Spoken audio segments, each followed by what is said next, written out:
प्यारे बच्चों, आज का जो हमारा टॉपिक है उस टॉपिक का नाम है क्रिया विशेषण।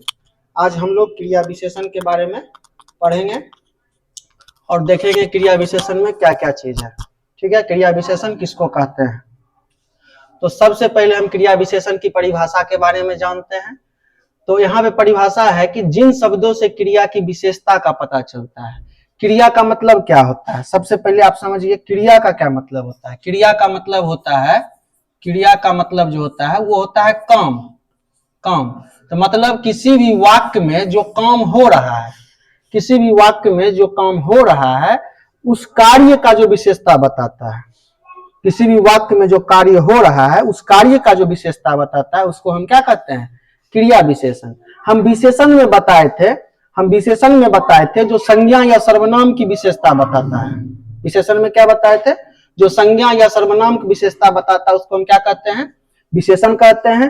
जो विशेषण की विशेषता बताता है उसको हम क्या कहते हैं, प्रविशेषण कहते हैं।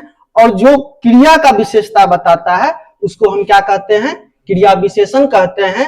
जैसे हिरण तेज भागता है, यहाँ पे तेज को अंडरलाइन अगर हम कर देते हैं, यहाँ पे तेज जो है वो क्या है, क्रिया विशेषण है। क्यों? क्योंकि भागना जो है वो आपका क्रिया है और उसका विशेषता बताया जा रहा है किससे, तेज से। किससे बताया जा रहा है, तेज से। देखिए इस वाक्य में भागना क्या है, क्रिया है। ये जो वाक्य दिया हुआ इसमें भागना क्या है, क्रिया है। तेज शब्द हमें क्रिया की विशेषता बता रहा है। तेज शब्द जो है, ये भागना आपका क्या है, हम बता चुके हैं ये क्या है, क्रिया। और ये जो है ये इसका विशेषता बता रहा है, ये है विशेषण। ये क्या है, विशेषण। तो विशेषता बता रहा है किसका, क्रिया का। ठीक है, बता रहा है कि वह कैसे भाग रहा है। अतः तेज शब्द जो है वो क्या है, तेज शब्द क्या है, क्रिया विशेषण है। वही चीज यहाँ पे हम समझाएं आप लोग को। जैसे वह धीरे धीरे चलता है, चलना जो है वो क्या है, चलना क्या है, क्रिया। और इसका विशेषता बता रहा है वो कैसे चल रहा है, धीरे धीरे। तो यहाँ पे जो ये धीरे धीरे है वो क्या हो जाएगा आपका, ये हो जाएगा आपका क्रिया विशेषण। क्या हो जाएगा, क्रिया विशेषण, क्योंकि क्रिया का विशेषता बता रहा है। समझ में आ रहा है बात, ये हो जाएगा आपका क्रिया विशेषण। खरगोश जो है तेज दौड़ता है, खरगोश तेज दौड़ता है। यहाँ पे दौड़ना जो है वो आपका क्रिया है और उसका विशेषता बता रहा है कि कैसे दौड़ता है, तेज दौड़ता है। तो यहाँ पे तेज जो है वो क्या हो जाएगा, क्रिया विशेषण हो जाएगा। ठीक है, इसे शेर धीरे धीरे आगे बढ़ता है, शेर धीरे धीरे आगे बढ़ता है।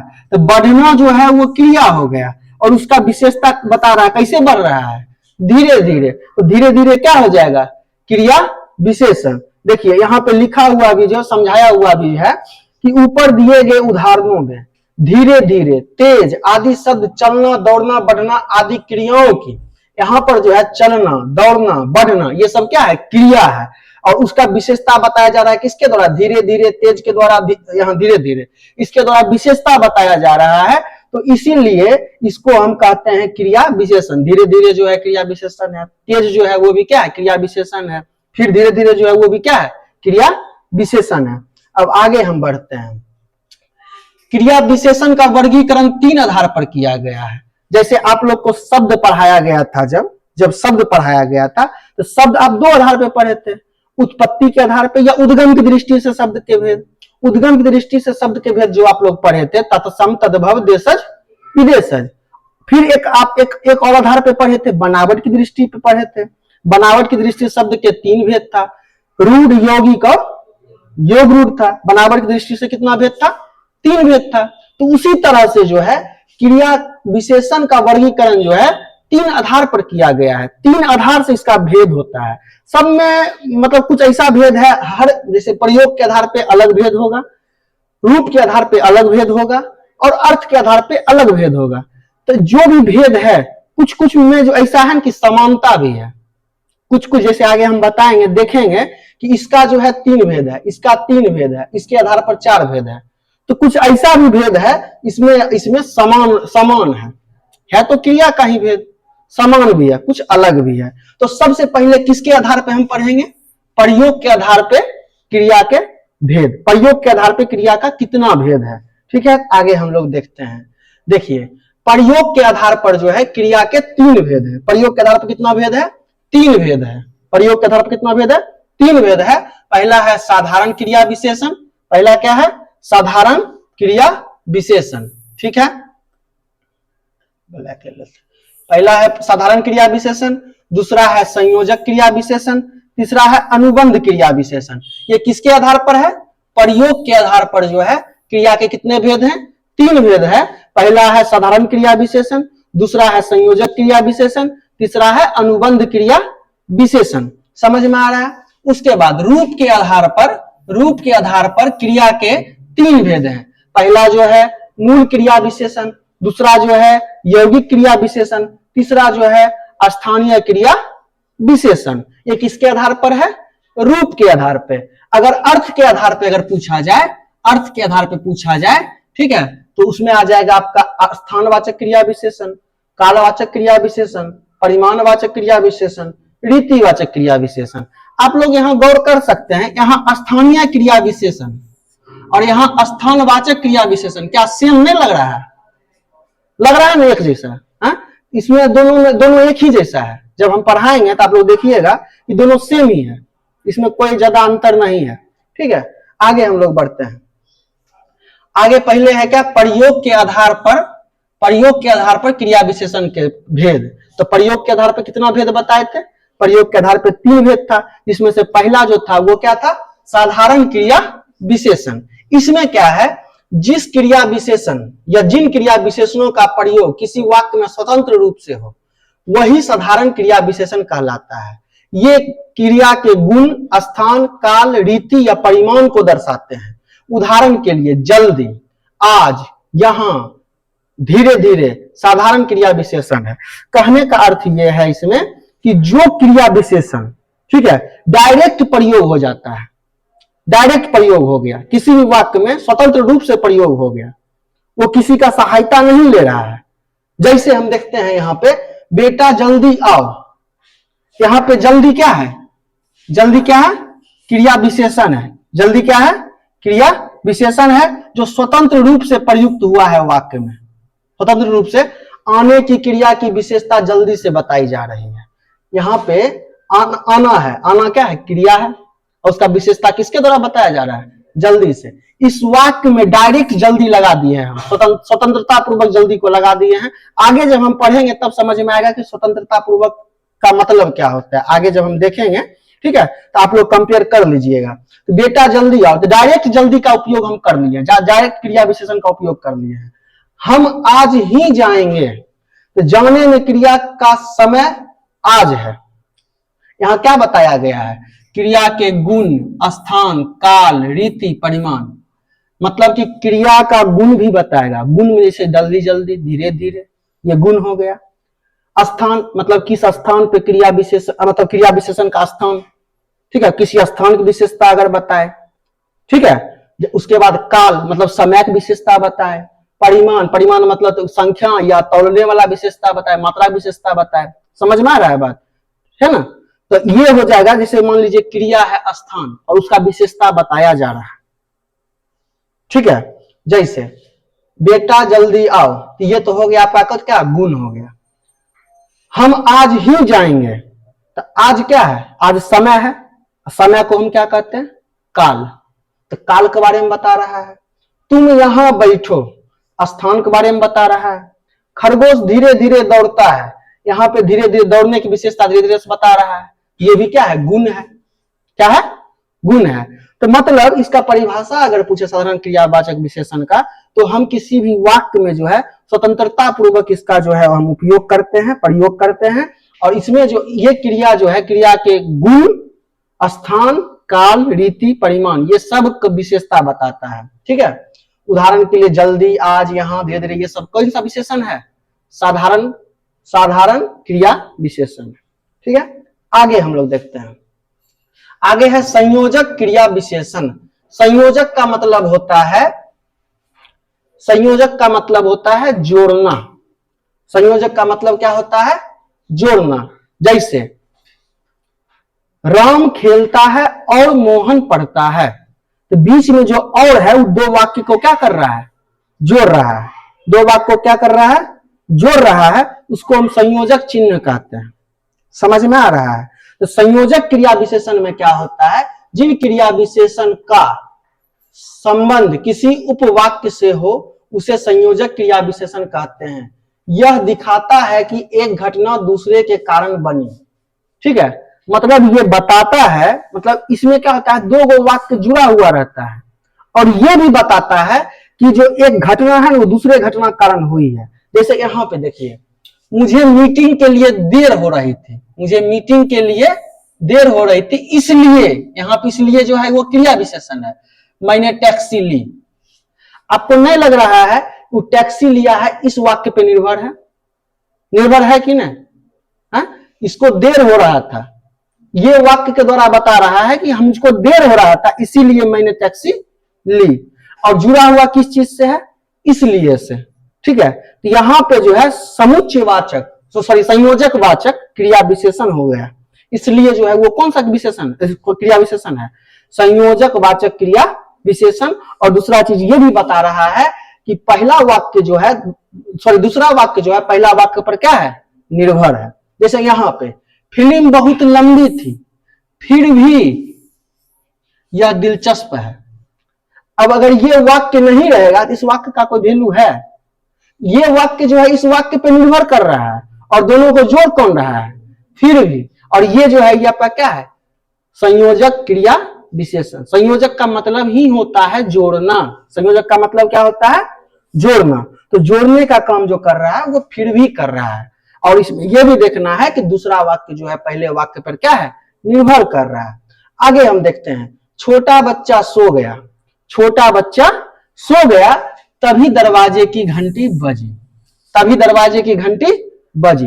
तो इस वाक्य पे ये वाक्य निर्भर कर रहा है और इसको जोड़ करके कौन रखा हुआ है, तभी। कौन जोड़ करके रखा हुआ है, तभी। तो यहाँ पे तभी जो है वो आपका क्या हो जाएगा, क्रिया विशेषण हो जाएगा। तभी जो है क्या हो जाएगा, क्रिया विशेषण। जो दो वाक्य को जोड़ करके रखे, जो दो वाक्य को जोड़ करके रखे और दूसरा वाक्य जो है पहले वाक्य पर जो है निर्भर करता है, आश्रित रहता है, उसको संयोजक क्रिया विशेषण हम कहते हैं। जैसे लास्ट देखिए, आपकी प्रस्तुति उत्तम है, इसके अलावा आपने कुछ रोचक भाषण भी दिए। मतलब आपने जो प्रस्तुत किया है, आपने जो बोला है वो बहुत अच्छा है, इसके अलावा जो आप भाषण दिए हैं वो भी आपका अच्छा था। तो यहाँ पर ये जो वाक्य है ये भी वाक्य इस पे निर्भर कर रहा है और इसको जोड़ा कौन है, इसके अलावे, इसके अलावा। ये हो जाएगा आपका संयोजक क्रिया विशेषण। समझ में आ रहा है? मतलब हम किसके प्रयोग के आधार पर दो क्रिया विशेषण को देख चुके हैं। अब हम लोग तीसरा क्रिया विशेषण देखते हैं। तीसरा क्रिया विशेषण जो है वो है अनुबंध क्रिया विशेषण। अनुबंध क्रिया विशेषण क्या करता है, निश्चितता का बोध कराता है। किस चीज का बोध कराता है, निश्चितता का बोध कराता है। उसका जब हम वाक्य पढ़ेंगे उसमें हमको ये लगेगा कि एकदम निश्चित कोई कार्य होने वाला है। और उसका चिन्ह क्या क्या होता है वो सब हम लोग देख लेते हैं। देखिए यहाँ पे अनुबंध क्रिया विशेषण वे अव्यय शब्द है जिसका प्रयोग किसी भी शब्द के साथ निश्चित या निश्चय या निश्चितता के लिए किया जाता है। वे शब्द वाक्य में क्रिया की विशेषता बताते हैं और वाक्य के अर्थ में निश्चितता पर जोर देते हैं। मतलब कि वाक्य में जो शब्द निश्चितता पर जोर देता है उस शब्द को हम अनुबंध क्रिया विशेषण कहेंगे। उस वाक्य को हम पहले पढ़ेंगे। जैसे यहाँ पे हमको वाक्य दिया हुआ है, तुम शाम तक घर आ जाओ। यहां पर क्या है, यहां तक शब्द निश्चितता बताता है। तक शब्द जो है, ये जो तक शब्द है वो क्या बता रहा है, निश्चितता बता रहा है कि तुम शाम तक आओ। निश्चित है कि तुमको शाम तक आना होगा, तुम शाम तक आओ। तो तक शब्द जो है निश्चितता बता रहा है कि घर जाने का कार्य शाम तक पूरा होना चाहिए। निश्चितता बता रहा है। ये कौन सा शब्द बता रहा है, तक शब्द। यहाँ पे तक शब्द जो है वो आपका क्रिया विशेषण हो गया, क्रिया विशेषण हो गया। और क्रिया विशेषण में भी जो है वो कौन सा क्रिया विशेषण हो गया, अनुबंध क्रिया विशेषण। एक और एग्जांपल, दो और एग्जांपल देख लेते हैं। तुम भी मुझसे मिलना चाहते हो, तुम भी मुझसे मिलना चाहते हो। मतलब यहाँ पे निश्चितता बता रहा है। यहाँ भी शब्द जो है, भी शब्द ये निश्चितता बता रहा है, ठीक है। तुम पर जोर देकर निश्चितता दर्शाता है। भी शब्द जो है तुम पर जोर डाल रहा है। भी शब्द किस पर जोर डाल रहा है? तुम पर, कि तुम भी मिलना चाहते हो। अनुबंध क्रिया विशेषण का जो परिभाषा है उसमें निश्चितता बताने के साथ साथ ये भी हमको देखना है कि किसी चीज पे जोर डाल रहा है। किसी चीज पे क्या डाल रहा है? जोर डाल रहा है। तो यहां पे जोर डाला जा रहा है भी के द्वारा। तुम भी मुझसे मिलना चाहते हो। तो भी जो है वो आपका हो गया अनुबंध क्रिया विशेषण। यहां पे एक और देखते हैं, तुम्हारे आने भर की देरी है। यहां भी निश्चितता बता रहा है, ठीक है। अगर तुम आ गए सब काम हो जाएगा। तुम आ गए सारा काम हो जाएगा। यहां पे निश्चितता बता रहा है भर से। किससे बता रहा है? भर से। ये भी आपका क्रिया विशेषण हुआ और ये जो है ये आपका अनुबंध क्रिया विशेषण हुआ। यहां भर शब्द देरी के साथ मिलकर निश्चितता का भाव दे रहा है। सिर्फ आने की ही देरी है। सिर्फ आने की ही देरी है। ये आपका हो गया तीसरा और अंतिम। प्रयोग के आधार पे क्रिया विशेषण का 3 भेद था। साधारण क्रिया विशेषण, संयोजक क्रिया विशेषण और अनुबंध क्रिया विशेषण। साधारण क्रिया विशेषण में क्या था? जो स्वतंत्र रूप से वाक्य में प्रयुक्त हो, डायरेक्ट प्रयुक्त हो जाता है, उसको हम कहते हैं साधारण क्रिया विशेषण। संयोजक क्रिया विशेषण जो होता है वो 2 वाक्य को जोड़ता है और दूसरा वाक्य पहला वाक्य पे क्या रहता है? निर्भर रहता है, तो वो हो गया संयोजक क्रिया विशेषण। अनुबंध क्रिया विशेषण जो होता है वो निश्चितता का बोध कराता है, ठीक है। वाक्य में हम देख लेंगे जो कौन सा ऐसा वर्ड है जो क्रिया का विशेषता बता रहा है और निश्चितता का भी बोध करा रहा है, तो आपका अनुबंध क्रिया विशेषण हो जाएगा, ठीक है। आगे हम लोग देखते हैं किसके आधार पे? रूप के आधार पे। रूप के आधार पे क्रिया विशेषण के भेद। देखिए, रूप के आधार पे 3 भेद होता है। पहला जो होता है मूल क्रिया विशेषण। पहला क्या होता है? मूल क्रिया विशेषण। अब यहां से आप देखिएगा कि जैसे हम पहले जो जैसे प्रयोग के आधार पर जैसे हम पढ़ाए थे, प्रयोग के आधार पर बताए थे साधारण, संयोजक, अनुबंध, उससे मिलता जुलता ही इसमें इसके आधार पर भी आएगा। उससे मिलता जुलता ही होगा इसमें भी, ठीक है। तो अब कैसे हम पहचानेंगे? तो वहां पे ऑब्जेक्टिव जब क्वेश्चन पूछा जाता है तो उस अनुसार ऑप्शन आपका दिया रहेगा और उसी अनुसार हमको मारना है। अगर मूल दिया रहेगा तो मूल मारेंगे, साधारण दिया रहेगा तो साधारण मारेंगे, अगर एक जैसा मिलता जुलता है तब। यहां पे देखिए क्या बता रहा है कि मूल क्रिया विशेषण वे क्रिया विशेषण जो किसी दूसरे शब्द से मिलकर नहीं बने होते हैं, मूल क्रिया विशेषण कहलाते हैं। ये शब्द अपने मूल रूप में ही प्रयुक्त होते हैं और इसमें कोई प्रत्यय नहीं लगा हुआ होता है। ये आपको नहीं लग रहा है कि ये भी स्वतंत्र है? ऐसा नहीं महसूस हो रहा है? ये कोई और शब्द से जुड़ करके नहीं बना हुआ है। साधारण वाला हम क्या बताए थे? वो किसी से जुड़कर नहीं बनाता है, स्वतंत्र प्रयुक्त होता है। और इसमें भी वही बात बोल रहा है। मूल क्रिया विशेषण में भी क्या बोल रहा है? ये भी स्वतंत्र रूप से प्रयुक्त होता है। किसी भी वाक्य में कैसे प्रयुक्त होता है? स्वतंत्र रूप से प्रयुक्त होता है। इसमें कोई प्रत्यय मतलब कोई भी शब्द जो है बाद में नहीं लगा हुआ होता है। जैसे उदाहरण के लिए पास, पास का आगे कोई शब्द लगा हुआ है? ये डायरेक्ट प्रयुक्त होगा। दूर, ऊपर, आज, सदा, अचानक, फिर, नहीं, ये सब 2 शब्द है नहीं है। स्वतंत्र रूप से यूज हो जाएगा वाक्य में, स्वतंत्र रूप से डायरेक्ट यूज हो जाएगा। जैसे और ठीक, जैसे शब्द मूल क्रिया विशेषण है। अब जैसे क्या है? पास, जैसे हम बोले ना यहाँ पे पास, पास का हम वाक्य क्या बना सकते हैं?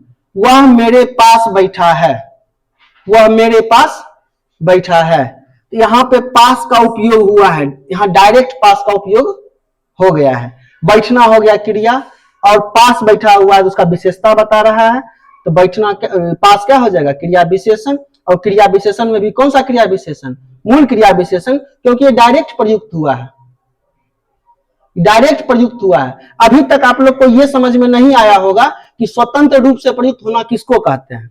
ये अभी तक समझ नहीं आया होगा, हमको पता है। लेकिन आगे और भी है, और भी अभी 2 आधार बचा हुआ है। अभी और जब आगे हम पढ़ेंगे उसमें हम लोग समझ लेंगे कि स्वतंत्र क्या होता है और परतंत्र क्या होता है। दोनों चीज हम लोग समझ जाएंगे, ठीक है। तो यहाँ पे जो है जैसे पास डायरेक्ट हम यूज कर दिए, वह मेरे पास बैठा हुआ है। दूर, घर से दूर जाना मत, डायरेक्ट दूर का प्रयोग हम कर रहे, क्रिया विशेषण है। पक्षी ऊपर उड़ रहे हैं, पक्षी ऊपर उड़ रहे हैं, डायरेक्ट यूज कर दिए। आज, आज तुम नहीं आओगे। सदा, हमें सदा सच बोलना चाहिए। अचानक, वह अचानक चला गया। फिर, वह फिर आया। नहीं, मैंने उसे नहीं देखा। ठीक है, यहाँ पे जितना भी देख रहे हैं आप लोग, ये सब क्या है, ये सब डायरेक्ट प्रयुक्त हो रहा है। क्या हो रहा है, ये सब डायरेक्ट वाक्य में जो है प्रयुक्त हो रहा है। इसमें कोई चीज, कोई भी शब्द बाद में जुड़ा हुआ नहीं है, कोई भी शब्द बाद में जुड़ा हुआ नहीं है, यहाँ डायरेक्ट प्रयुक्त हो रहा है।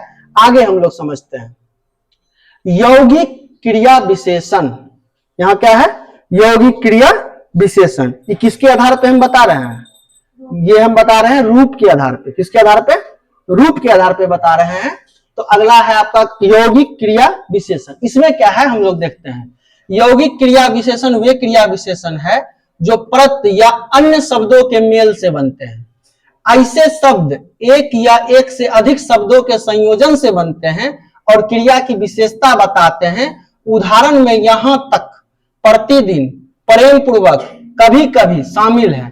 या ये मूल क्रिया विशेषण शब्द में प्रत्यय या अन्य पद जोड़कर बनाए जाते हैं। अब यहाँ पे आप लोग को समझ में आएगा कि स्वतंत्र का मतलब क्या होता है। जैसे वहां हम प्रयुक्त कर रहे थे डायरेक्ट, आज, यहां, कल प्रयुक्त कर रहे थे, पास, दूर, सब प्रयोग कर रहे थे ना। सीधा एक वर्ड को हम इस्तेमाल करके प्रयोग कर रहे थे। लेकिन यहाँ पे जो भी प्रयोग होगा, मतलब प्रयोग करेंगे वर्ड का, उसमें दो वर्ड रहेगा। या तो वो नॉर्मल वर्ड रह सकता है, शब्द रह सकता है, या तो प्रत्यय हो सकता है। प्रत्यय हम बता चुके हैं आप लोग को। प्रत्यय का मतलब होता है वह शब्दांश जो किसी शब्द के अंत में जुड़ करके उसके अर्थ में परिवर्तन लाता है, उसी को ना प्रत्यय कहते हैं। कहाँ जुड़ता है, अंत में। तो वही परिभाषा में कहता है यौगिक जो होता है या तो दो शब्द के मिलने से बनेगा, या तो एक शब्द एक प्रत्यय के मिलने से बनेगा। ठीक है, और वैसा शब्द जो बनेगा और विशेषता बताएगा क्रिया का, तो उसको हम कहेंगे कौन सा क्रिया विशेषण, यौगिक क्रिया विशेषण। आगे इसके उदाहरण के मदद से हम लोग समझते हैं। जैसे प्रेम पूर्वक, यहाँ क्या है, प्रेम पूर्वक। तो प्रेम पूर्वक में प्रेम जो है, प्रेम जो है वो क्या है, संज्ञा है। प्रेम क्या है, संज्ञा।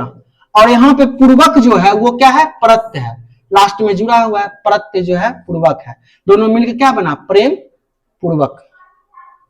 क्या बना, प्रेम पूर्वक। क्या ये प्रेम यहाँ स्वतंत्र है, एक शब्द है, एक शब्द है नहीं, डायरेक्ट प्रेम का प्रयोग कर रहे हैं नहीं, प्रेम के साथ हम पूर्वक का प्रयोग कर रहे हैं।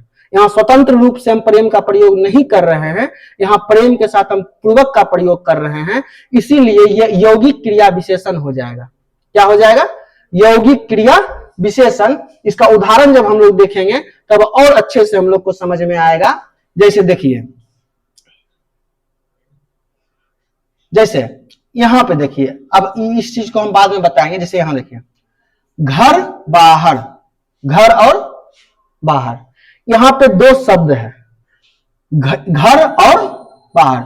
दो शब्दों के योग से ये शब्द बना हुआ है, घर बाहर। स्वतंत्र रूप से तो नहीं तो घर का उपयोग किए हैं, ना तो बाहर का उपयोग किए हैं। हम दो शब्द को संयुक्त रूप से, यौगिक का मतलब क्या होता है, यौगिक का मतलब होता है मिला हुआ। तो दो शब्द को मिला करके एक नया शब्द बना करके तब हम प्रयोग किए हैं। ठीक है, इसलिए इसको हम यौगिक क्रिया विशेषण कहते हैं।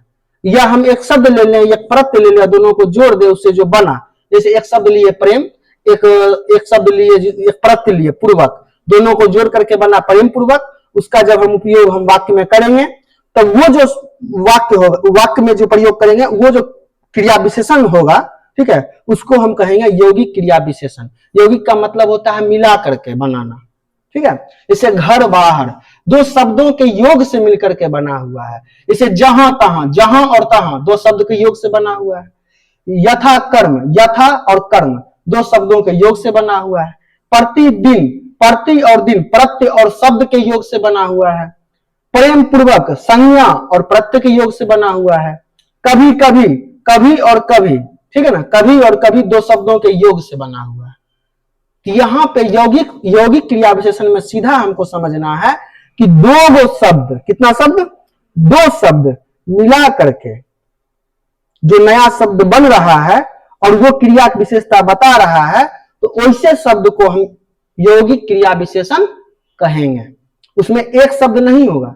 जैसे हम बताए थे यहाँ पे हम बताए थे मूल क्रिया विशेषण में यहाँ क्या था, एक शब्द है हर जगह। देखिए कितना शब्द है, एक शब्द। जैसे पास एक शब्द है, दूर एक शब्द है, अचानक एक शब्द है, सदा एक शब्द है, फिर एक शब्द है, नहीं एक शब्द है।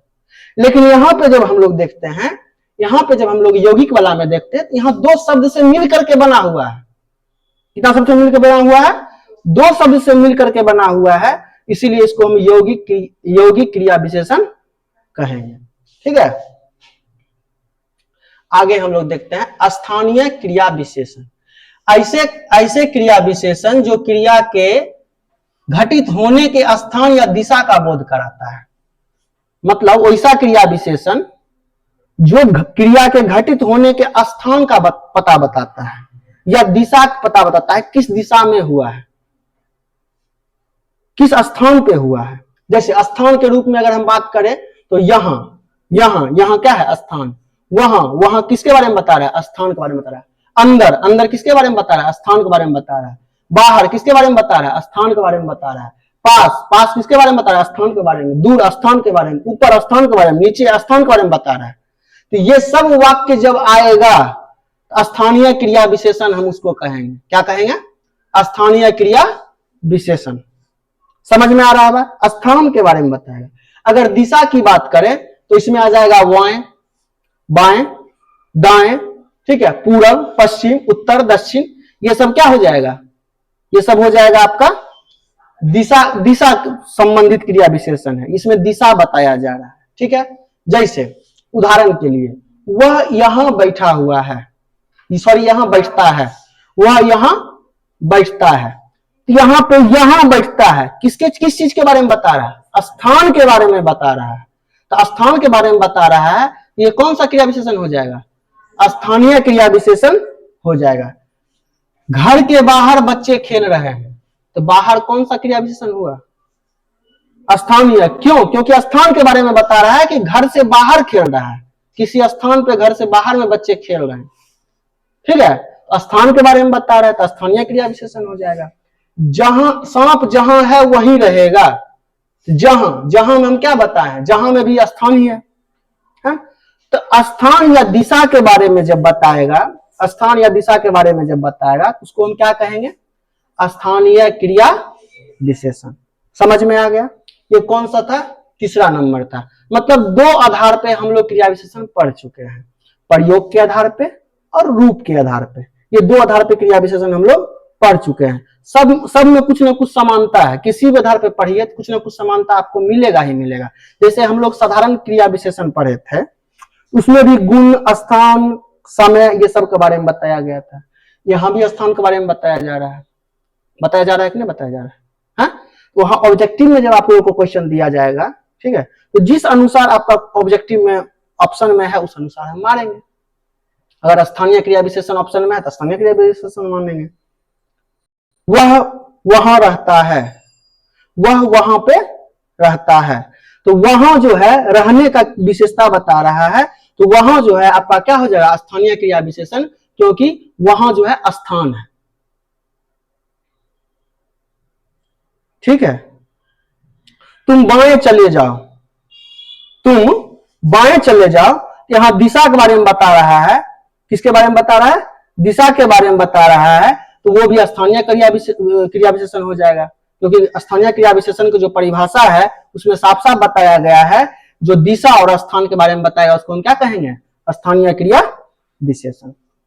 अब हम लोग पढ़ते हैं अर्थ के आधार पे क्रिया विशेषण। अर्थ के आधार पर जो क्रिया विशेषण पहला है वो है स्थानवाचक क्रिया विशेषण। अभी जो हम रूप के आधार पर क्रिया विशेषण पढ़े थे, स्थानीय क्रिया विशेषण, और अर्थ के आधार पर जो हम लोग पढ़ रहे हैं स्थानवाचक क्रिया विशेषण, दोनों लगभग सेम है, दोनों में ज्यादा कुछ खास अंतर नहीं है। स्थानवाचक क्रिया विशेषण वह अविकारी शब्द है जो क्रिया होने के स्थान या दिशा को बताता है कि नहीं, सेम। उसमें भी क्या बताए थे, इससे पहले जो हम बताया स्थानीय क्रिया विशेषण, उसमें भी तो यही बात बताए थे ना, कि स्थान और किसके बारे में बताता है, दिशा के बारे में। अर्थ के आधार पर भी अगर स्थानवाचक क्रिया विशेषण हमको दिया हुआ है, ठीक है, तो इसमें भी जो है ये भी, इसमें भी वही चीज बोल रहा है, स्थान और दिशा बताता है। अब ये समझना है कि जो सर जब क्रिया विशेषण एक आधार पर बता ही दिया गया है तो तीन तीन आधार पर क्यों बताया गया है, सवाल ये पैदा होता है। जब एक आधार पे बता दिया गया है तो ये सब जो है विद्वान के, जो विद्वान था, जो क्रिया विशेषण पर शोध किया, जो क्रिया विशेषण को बनाया, अलग अलग टाइप का जो विद्वान था, हिंदी साहित्य का जो विद्वान था, व्याकरण से जुड़ा हुआ जो विद्वान था, वो अलग अलग सोच से, अलग अलग विचार से जो है अपना परिभाषा प्रकट किया। इसीलिए अलग अलग आधार पर जो है क्रिया के भेदों को और क्रिया को हम लोग पढ़ते हैं। समझ में आ रहा है ना बात। अब हम बनाएंगे क्रिया, अगर मान लीजिए हम अगर क्रिया विशेषण के बारे में बताते, हम अपने अनुसार बनाते, कोई और बनाता तो वो अपने अनुसार बनाता, कोई और बनाता तो कोई अपने अनुसार बनाता, लेकिन सब में कुछ ना कुछ समानता होवे करता। तो वही समानता आप लोग को दिखाई दे रहा है। रूप के आधार पर जो स्थानीय क्रिया विशेषण हम लोग पढ़े थे, वही अर्थ के आधार पर हम स्थानवाचक क्रिया विशेषण पढ़ रहे हैं। ये कोई तीसरा लोग बनाया है। समझ में आ रहा है बात। तो यहाँ पे स्थान या दिशा को बताता है। ये शब्द बताते हैं कि क्रिया कहां घटित हुई। तुम इधर आओ, पेड़ पर फल है, मतलब स्थानवाचक क्रिया विशेषण ये बताता है कि क्रिया जो है कहां पर हुआ है, किस स्थान पर हुआ है। जैसे तुम इधर आओ, तो इधर क्या हो गया, स्थान है, वो उस स्थान पे बुला रहा है उसको। पेड़ पर फल है, पर लग गया, पर लग गया मतलब क्या, स्थान के बारे में बता रहा है। किसके बारे में बता रहा है, स्थान। हम लोग जब कारक पढ़ रहे थे उसमें हम पढ़े थे अधिकरण कारक, और अधिकरण कारक में बताए थे में पर लगता है, और उसका परिभाषा बताए थे क्रिया के होने का स्थान का पता चलता है, उसको हम क्या कहते हैं, अधिकरण कारक कहते हैं। उसमें क्या था, उसका चिन्ह में और पर। यहाँ पर भी पर है, क्या लगा, पर। तो ऐसा कुछ दे दिया और पूछेगा कौन सा क्रिया विशेषण है, हम सीधा दिमाग लगाएंगे कि यह स्थान के बारे में बता रहा है, पर जो है स्थान के बारे में बता रहा है, तो पर जो है वो आपका स्थानवाचक क्रिया विशेषण होगा।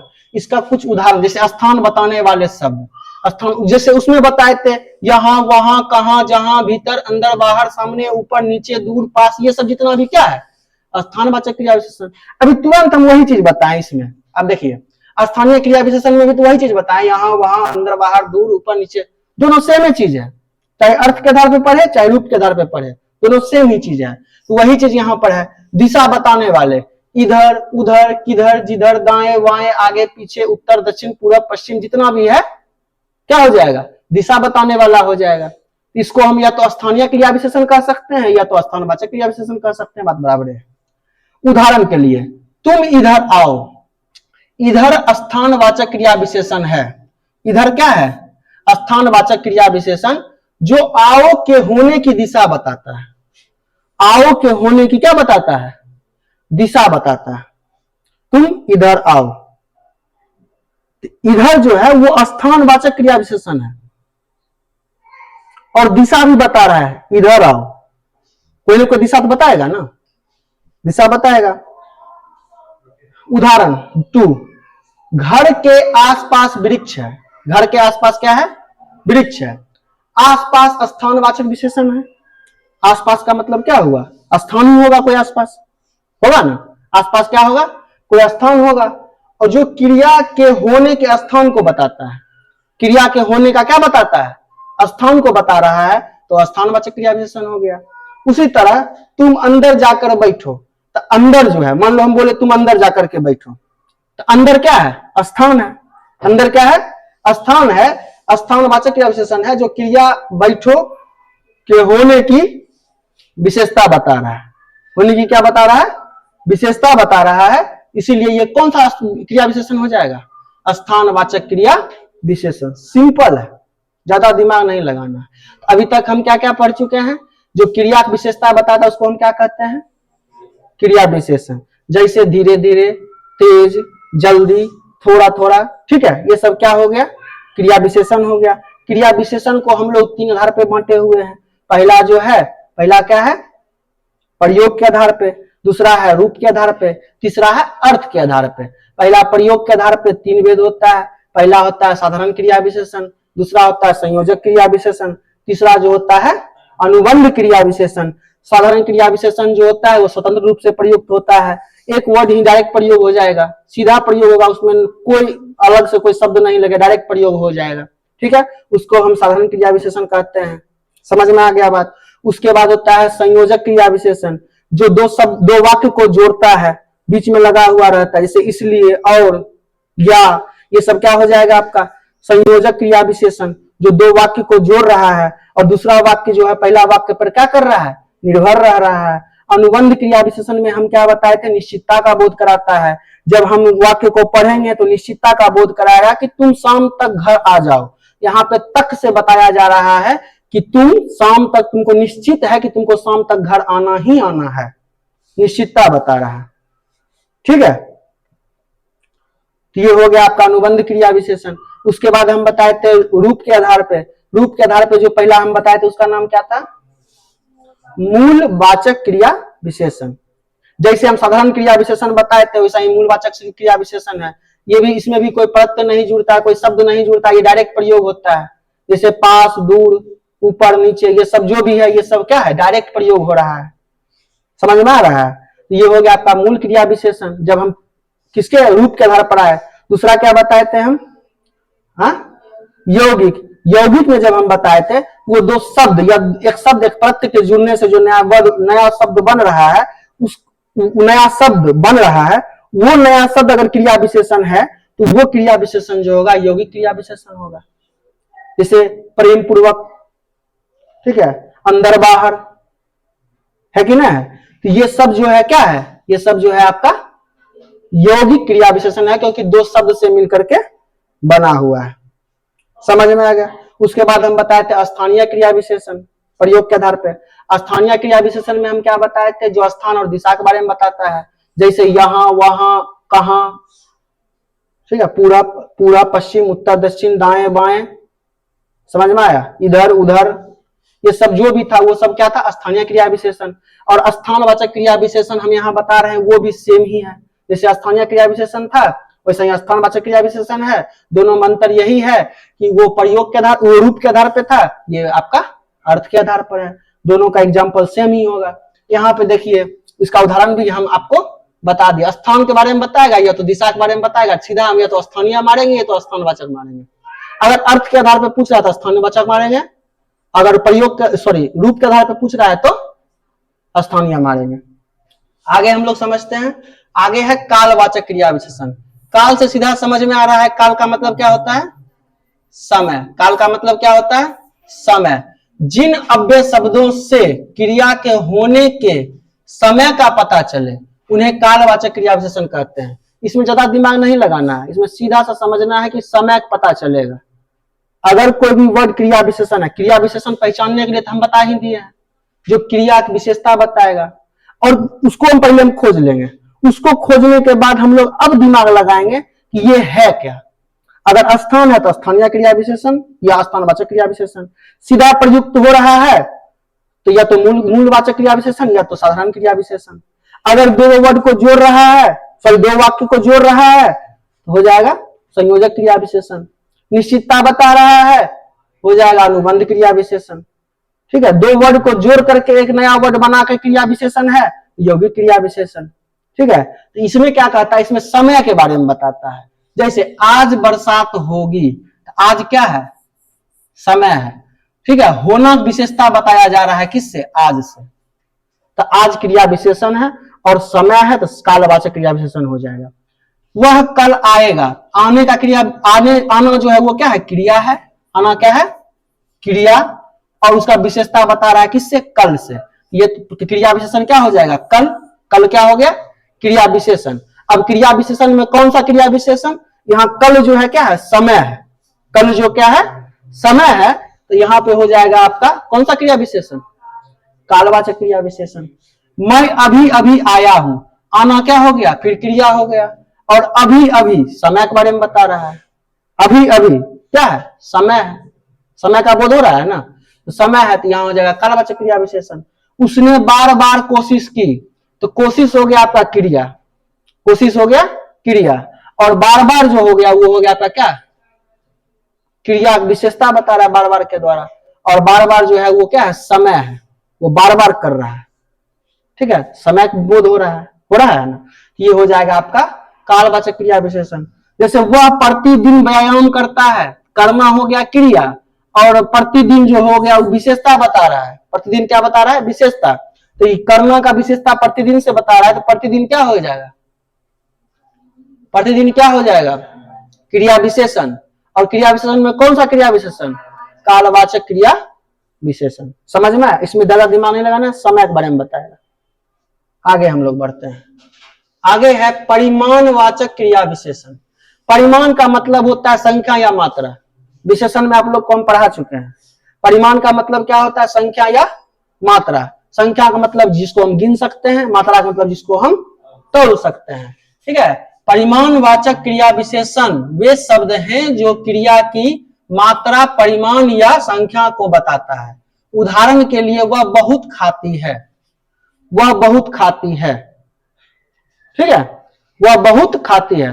तो बहुत क्या है, मात्रा बता रहा है कि बहुत खाती है। हिना थोड़ी मुस्कुराई, हिना थोड़ी मुस्कुराई, यहां भी मात्रा बता रहा है कि थोड़ी सी मुस्कुराई या ज्यादा मुस्कुराई। समझ में आ रहा है बात, थोड़ी मुस्कुराई, यहां भी मात्रा बता रहा है। या इसका परिभाषा यह भी हो सकता है, जो अविकारी शब्द किसी क्रिया के परिमाण या मात्रा बताते हैं, सेम बात तो है, उसे परिमाणवाचक क्रिया विशेषण कहते हैं। उदाहरण के लिए वह बहुत बोलता है, बहुत क्या है, मात्रा है, बहुत क्या है, मात्रा है। और विशेषता बता रहा है बोलने का, बोलना क्रिया है, विशेषता बता रहा है बहुत से, है कि नहीं, बोलना जो है क्रिया है और उसका विशेषता बता रहा है बहुत से, तो बहुत हो गया क्रिया विशेषण। और क्रिया विशेषण में कौन सा क्रिया विशेषण, परिमाणवाचक, क्योंकि ये मात्रा है।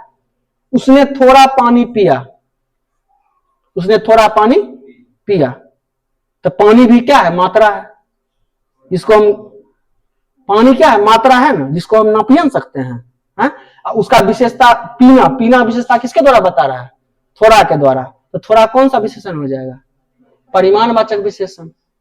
पीना विशेषता बता रहा है, थोड़ा पिया है पानी, समझ में आ रहा है, यहाँ विशेषता बता रहा है। तुम्हें अधिक खाना चाहिए, तो यहाँ खाना क्या है, मात्रा है, खाना क्या है, मात्रा है, ठीक है। और अधिक, अधिक, अधिक क्या है, क्रिया विशेषण है। खाना एक क्रिया है, खाना क्या है, एक क्रिया है, और क्रिया के रूप में क्या है, मात्रा है, जिसको हम तौल नहीं सकते हैं, गिन नहीं सकते हैं, है कि नहीं। और यहां मात्रा का बोध हो रहा है। अच्छा, मात्रा का पता हम करेंगे किस चीज से, हम क्रिया विशेषण से थोड़ी पता करेंगे मात्रा का पता। हम मात्रा का पता जो करेंगे वही चीज से ना पता करेंगे।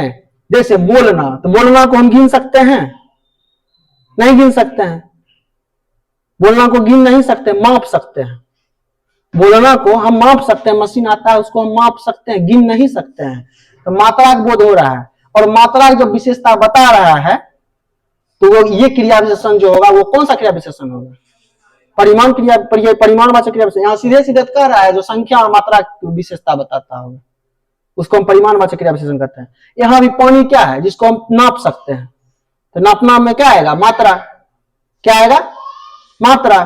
और यहाँ हम समझ गए मात्रा है, उसमें लगा हुआ जो विशेष क्रिया विशेषण है वो कौन सा क्रिया विशेषण हो जाएगा, परिमाणवाचक। थोड़ा जो है वो क्या हो जाएगा, परिमाणवाचक। खाना, खाना को भी हम क्या कर सकते हैं, तौल सकते हैं, क्या कर सकते हैं, तौल के खाना खरीदते हैं, खरीदते हैं ना, हा? तो यहाँ पे अधिक, पहले हम समझ गए यहाँ पे मात्रा का बोध करा रहा है, किसका बोध करा रहा है, मात्रा का बोध करा रहा है। और अधिक ये क्रिया विशेषण है, तो कौन सा क्रिया विशेषण हो जाएगा, परिमाणवाचक, क्योंकि मात्रा का विशेषता बता रहा है तो परिमाणवाचक क्रिया विशेषण हो जाएगा। मात्रा की विशेषता कौन बता रहा है, अधिक, तो अधिक जो है आपका कौन सा क्रिया विशेषण हो जाएगा, परिमाणवाचक क्रिया विशेषण। इतना उतना, इतना खाओ जितना पचे, इतना खाओ जितना पचे, यहाँ पे इतना, इतना जो है ये भी परिमाणवाचक क्रिया विशेषण हो जाएगा, क्योंकि मात्रा की विशेषता बता रहा है। थोड़ा पैसा दे दो, थोड़ा कुछ रुपया दे दो, यहां भी संख्या का बोध हो रहा है, और थोड़ा लगा हुआ है या कुछ लगा हुआ है कि ना, ये भी कौन सा क्रिया विशेषण हो जाएगा, परिमाणवाचक क्रिया विशेषण। समझ में आ रहा है बात? अब थोड़ा सा बचा हुआ है, आगे है रीतिवाचक क्रिया विशेषण। आगे क्या है? रीतिवाचक क्रिया विशेषण। ये लास्ट है आपका। यहाँ पे जो है अर्थ के आधार पे 4 भेद है। अर्थ के आधार पे कितना भेद है? 4 भेद है। पहला क्या है? कौन सा है? पहला है स्थानवाचक, दूसरा है कालवाचक, तीसरा है परिमाणवाचक, चौथा जो आपका है वो है रीतवाचक। रीतिवाचक, रीति का मतलब होता है ढंग। रीति का मतलब होता है ढंग, मतलब कोई भी कार्य जो है कैसे हुआ है, किस ढंग से हुआ है। समझ में आ रहा है बात? कोई भी कार्य जो है वो कैसे हुआ है, किस ढंग से हुआ है, उसका विशेषता बताता है, और उसको हम कहते हैं रीतिवाचक क्रिया विशेषण। जैसे यहाँ पे देखिए, रीतिवाचक क्रिया विशेषण वह शब्द है जो यह बताता है कि कोई क्रिया कैसे हुई, यानी उसके होने के तरीके या विधि का बोध कराता है। मतलब किस तरीके से क्रिया हुआ है, किस विधि से क्रिया हुआ है, उसके बारे में बताता है। जैसे उदाहरण के लिए, धीरे धीरे, तेज, सहसा, सचमुच, ध्यान से, रीतिवाचक क्रिया विशेषण का क्या है? उदाहरण है। जैसे धीरे धीरे हुआ, ये ढंग नहीं बता रहा है कि कैसे काम हुआ है। हाँ? यहाँ पे तेज, तेज दौड़ रहा है, तो दौड़ने का ढंग नहीं बता रहा है कि तेज दौड़ रहा है। सहसा, सहसा मतलब अचानक, यहाँ नहीं बता रहा है कि क्रिया कैसे हुआ, अचानक हो गया। सचमुच, सचमुच में भी क्या बता रहा है? ढंग बता रहा है। समझ में आ रहा है? ध्यान से, कहते हैं ना कोई भी काम ध्यान से करो, तो यहां भी क्या बताया जा रहा है? ढंग बताया जा रहा है कि काम करने का ढंग है, कैसे? ध्यान से। उसको हम कहते हैं रीतिवाचक। रीति का मतलब ही होता है ढंग। रीति का मतलब क्या होता है? ढंग। ठीक है, किस ढंग से क्रिया हुआ है, या जिन अविकारी शब्दों से किसी क्रिया के होने की रीति, ढंग या तरीके का पता चले, उन्हें रीतिवाचक क्रिया विशेषण कहते हैं। मतलब यहां सीधा जो भी समझा है वही बात लिखा हुआ है। ठीक है, जैसे रीति, ढंग या तरीका, मतलब कि कोई भी क्रिया जो है कैसे हुआ है, और उसका विशेषता अगर हम बता दिए कोई शब्द से, तो वो जो क्रिया विशेषण होगा वो कौन सा क्रिया विशेषण होगा? रीतिवाचक क्रिया विशेषण होगा। उदाहरण के लिए, वह धीरे धीरे चलता है, तो चलना जो है एक क्रिया है, और धीरे धीरे जो है क्रिया विशेषण है। तो हम धीरे धीरे चलने का ढंग के बारे में बता रहे हैं, चलने के तरीके के बारे में बता रहे हैं। ठीक है, तो यहाँ पे धीरे धीरे जो है वो कौन सा क्रिया विशेषण हो जाएगा? रीतिवाचक क्रिया विशेषण। बच्चा घबराकर चुप हुआ, बच्चा घबराकर चुप हुआ, तो चुप होने का ढंग बता रहा है, कैसे चुप हुआ? घबराकर। तो यहाँ घबराकर जो है ना वो हो जाएगा आपका रीतिवाचक क्रिया विशेषण। घोड़ा तेज भागता है, तो भागने का विशेषता बता रहा है तेज, और ढंग भी बता रहा है। ठीक है, तो यहां पे तेज जो है वो हो जाएगा आपका कौन सा क्रिया विशेषण? रीतिवाचक क्रिया विशेषण। भागने का तरीका बता रहा है, कैसा है? तेज है।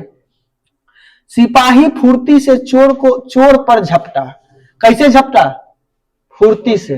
कैसे झपटा? फुर्ती से। यहां तरीका बता रहा है, ढंग बता रहा है, कैसे झपटा है। झपटने की रीति कैसी है? फुर्ती से है।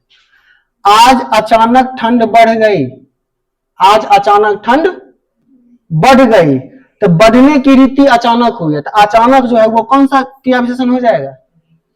रीतिवाचक क्रिया विशेषण। ढंग बता रहा है कि अचानक हुआ है। समझ में आ रहा है बात? कुछ अन्य उदाहरण भी है इसमें, जैसे सचमुच, ठीक, अवश्य, कदाचित, ऐसे, वैसे, सहसा, अतः, इसलिए, क्योंकि, नहीं, मत, तो, हो, मात्र, भर। ये सब जितना भी है अगर लगा हुआ है, ये सब ढंग बताता है। क्या बताता है? ढंग बताता है। और ये जो है आपका रीतिवाचक क्रिया विशेषण है। समझ में आ गया बात? यही था आपका क्रिया विशेषण। इसमें आपका चारों जो आपका पहला जो था आपका किसके आधार पे था? प्रयोग के आधार पे, दूसरा था रूप के आधार पे, तीसरा था अर्थ के आधार पे। प्रयोग के आधार पे 3 भेद था, रूप के आधार पे 3 भेद था, और अर्थ के आधार पे 4 भेद था। ये सारा भेद आप लोग समझ लीजिएगा, देख लीजिएगा ध्यान से। ठीक है, उसके बाद इसको याद कर लीजिएगा। इसमें ऑब्जेक्टिव में जो है इससे ज्यादा क्वेश्चन पूछा जाता है। जिस तरह का ऑप्शन हमको देगा उस तरह से हम मार देंगे। सारा आधार पे जो है लगभग मिलता जुलता ही है, चाहे साधारण मूल से मिल जाए, स्थानीय स्थानवाचक से मिल जाए, तो हर एक आधार पर कुछ ना कुछ समानता है। ठीक है, यही आपका क्रिया विशेषण था। उम्मीद है कि आप लोग को वीडियो अच्छा लगा होगा। धन्यवाद।